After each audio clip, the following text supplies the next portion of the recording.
You're right on time for Hope TV Newswatch on this 4th day of August 2025. A very good evening to you, wherever you're watching us from, and welcome to the broadcast. My name is Kimani, and signing for us tonight is Boniface Muridi. We begin with the Ministry of Health has rolled out nationwide biometric registration to curb fraud in Kenya's health system. Speaking at State House, Nairobi, President William Ruto said the new system will replace SMS-based identification at major hospitals, targeting fake claims and enhancing patient verification under the Social Health Authority. Leo waziri ambaye anahusika na mambo ya afya Bwana Duale anaanzisha ile biometric identification of Kenyans. Today, leo tarehe 4, Wizara ya Afya inaanzisha rasmi kwa level 4, level 5, level 6 biometric identification of citizens who are going to seek for treatment, so that we can positively identify every citizen and we can get rid of fraud and fake claims that have threatened our healthcare system for far too long.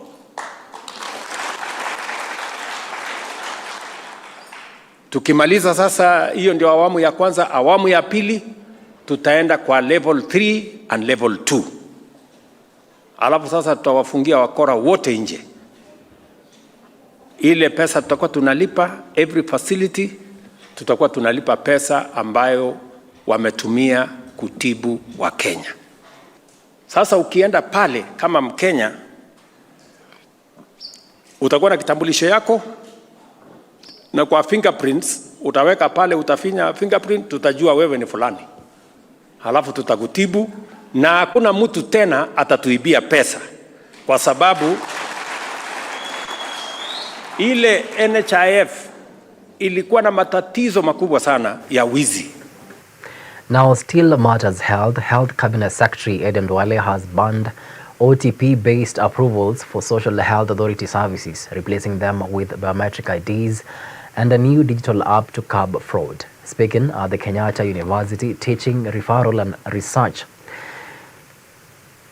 Hospital, Duale said all SHA-contracted facilities must now use fingerprint verification or the Practice 360 app for patient authentication and claims approval. There are many issues that beguile us, things that we need to do, and he understands them.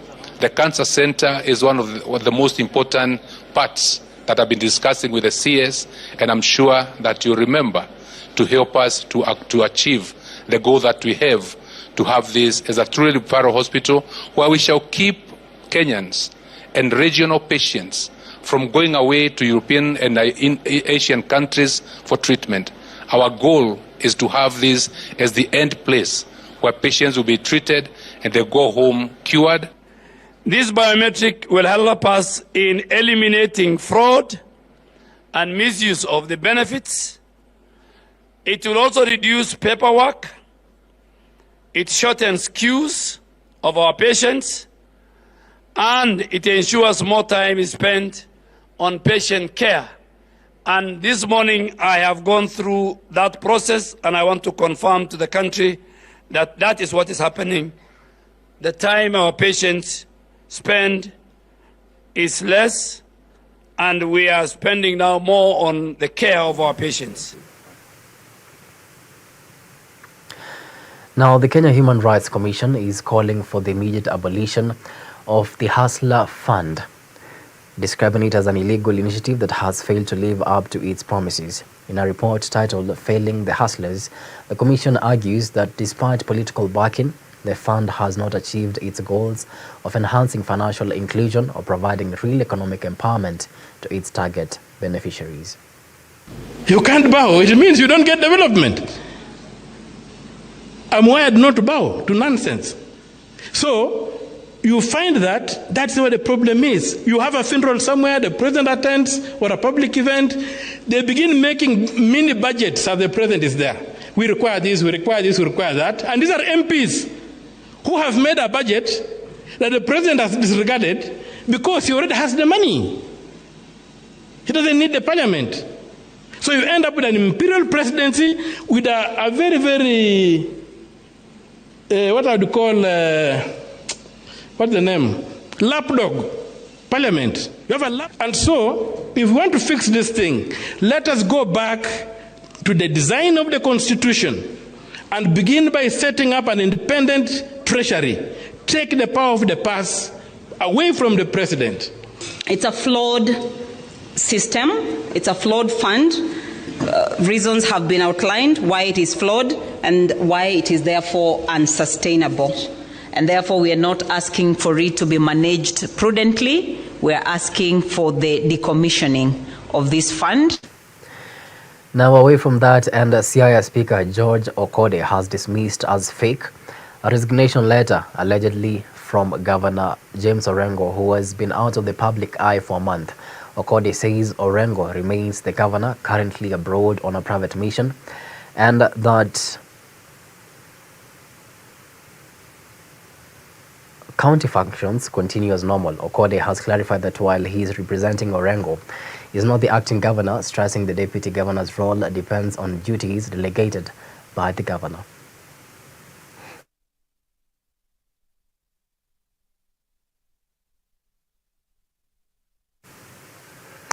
Moving on swiftly, in Machakos, Deputy Governor Francis Mwangangi has raised concerns over a government-backed empowerment initiative, questioning the transparency of its funding. While addressing congregants at Ndidhini Catholic Church in Masinga, Mwangangi urged the Auditor General to investigate the source of the undisclosed funds being used in the program.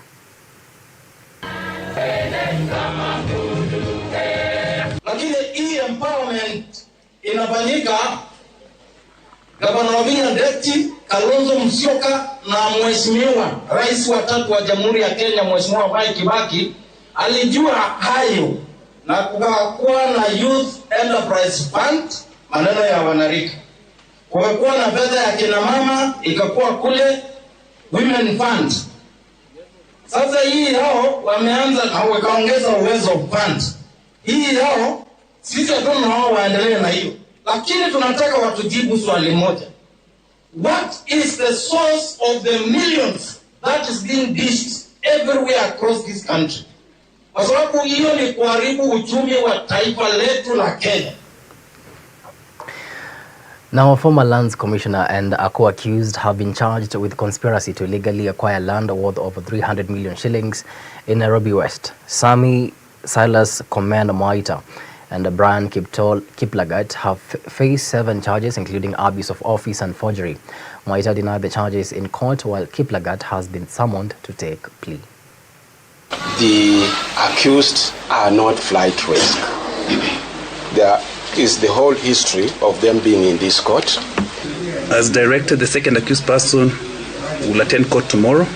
The summons will be issued and it will be served upon his counsel so that he can attend court tomorrow on the 5th day of July 2025. So those are the directions of the court.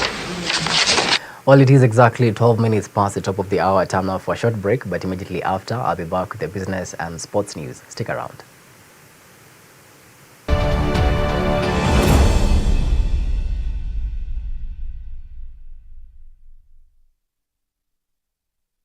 Need a breakthrough?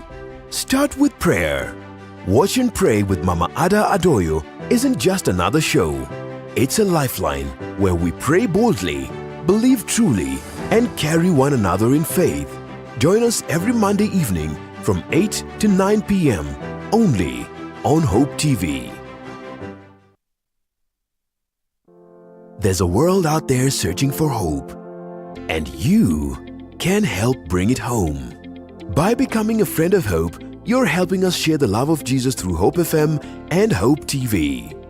With a donation of any amount, join hands with us to bring hope and point souls to the transforming power of Jesus Christ. Become a friend of Hope today by making your donation through the M-Pesa Paybill number 933933, account FOH.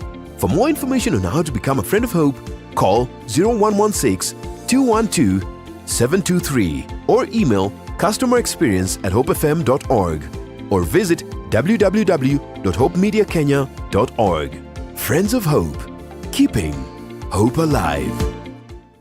Hope TV is where you look and live, with an excellent selection of the best Christian programming consisting of local and international content of inspirational stories, talk shows, Bible commentary, youth, health shows, children entertainment, contemporary gospel music, extended times of worship, live broadcast, news, movies, drama, Christian ministry programs, and so much more.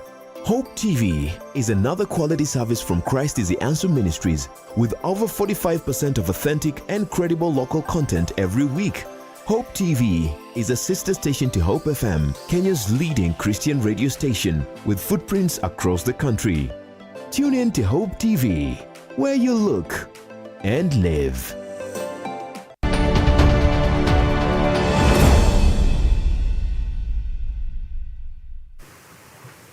Welcome back. Now let's get down to business. And the NCBA Bank has inked a major financing deal with the Mobiki Truck and Bus Limited to boost access to commercial vehicles and heavy machinery in the country.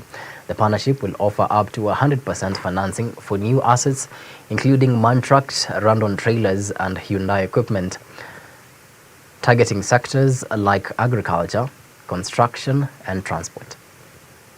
Two reasons that motivated us to enter into this partnership is that, number one, we want to impact our customers positively with a strong brand, and number two is because we believe this partnership will not only grow the business of our partner, but will also ultimately grow the business of the bank. So under this partnership, we are financing the MAN new trucks. We are also financing MAN used trucks. We are also financing MAN buses like this one I'm standing in front of. And we are also financing Hyundai construction equipment. The terms of financing are ranging from 90-95%. And for school buses under MAN, we are financing up to 100% to have a real impact within our society. So we are going to have an elaborate market planning. We are going to have customer engagement forums where we communicate effectively to our customers and the customers of MAN on what are the advantages and disadvantages of owning this particular truck or this particular bus. So all of them are very much indexed to the economy of the country. So we hope that we can grow together. Well, it's a massive, important tool to have a partner like NCBA, allowing the asset finance, which is a key instrument for the growth of the businesses of our customers. So if our customers grow, we can grow. And NCBA being the enabler of all of this, so it becomes a key partner. Now, Still Matters Business and Linda Jamii leader Professor Fred Ogolla has strongly condemned the government's decision to import duty-free rice, arguing that the move is devastating to the local economy. Ogolla has emphasized that sustainable economic growth can only be achieved by empowering local producers rather than relying on imports that undercut their efforts. And if government has a goodwill, they can promote this agricultural sector. Whatever they have done with the rice today is what they did with the paper. Today we cannot produce enough paper in our nation. Factories that used to produce paper like pan paper in Webuye failed. Whatever they are doing with the rice today, that is what they did with the sugar. Today Kenya is struggling to produce sugar, something that could have created more employment in our nation. So I want to say that today the Kenya Kwanza government is just tailoring poverty in our nation. Today we are here to condemn the government's importation of duty-free rice, white rice, which is 500,000 metric tons. So why we are complaining is that this actually is killing the economy. First of all, it is killing the local production of rice in Kenya. We have Moya Tabore, we have Ahero, we have Bora Irrigation that currently is having surplus rice. Actually, they are ongoing harvest up to December. So those rice are having a lot of duty, taxes imposed on them, that they look too expensive. That's why the government is importing rice from abroad in the disguise of lowering the price of rice.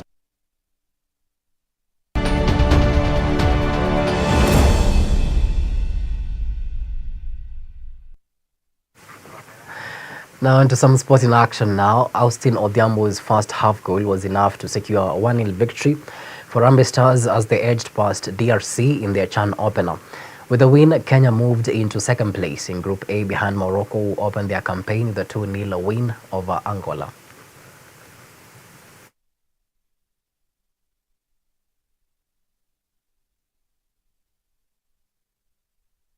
Our goal is, we said, as a team, we sat down and we said, listen, we know we are in the group of death. We know everyone don't give us a chance. We know it will be impossible to get through the group from the outside, but from inside we know what we have and we know who we are. So we're going to show up every game and just play with the passion, with the love, and with our incredible team family spirit that we have. And who can beat that? If we get beat, we hold our hands up and we say, congratulations, we were beaten by the best team. But if you don't turn up to come and play against us with heart, you're gonna have second comings. Harambee Stars will be back in action on Thursday at 7 p.m. as they face Angola in their second match in the group stage. You know, the match will take place at Kasarani at 7 p.m. By the way, the tickets are already sold out. So if you're waiting for Sunday's game, better buy your tickets as early as now. Moving on swiftly, Gor Mahia has announced a revamped technical team with Ghanaian Charles Akonor taking the helm as the head coach. Akonor, a former Black Stars manager and a Bundesliga veteran, will be supported by Kobe Mensah Bismarck. The club has also appointed a new team doctor, goalkeeper coach and video analyst as part of efforts to strengthen the technical bench ahead of the upcoming season. Great pleasure, my very, very great pleasure to be here to unveil part of our new technical bench. We have not completed it, but we think we should start because the season ends or the season starts on 5th of September. We are here to help and improve whatever has been done. No doubt about the history, rich history of this team, and so we are very happy to be part of this legacy. We want to continue from where it's been given to us, and we believe that together we will do well. We need the fans very much to be part of this, and management, we are also grateful for their support, and so far the discussions that we've had going forward in the near future, things that we want to do. And one of the reasons why it got my attention is the things they want to do, how to also improve the youth development in every area of the game. So first thing is to build a very competitive team. If we are able to do that, then we are good to go, not even against only our rival, but against any better team in Africa. That should be the full course. Well, finally, Manchester United clinched the Premier League Summer Series title with a 2-2 draw against Everton in Atlanta. Bruno Fernandes and Mason Mount found the net for United, while Everton responded with Iliman Ndiaye's strike and an own goal by Aiden Heaven. Brian Mbeumo made his debut for United as they ended their US tour unbeaten following wins over West Ham and Bournemouth.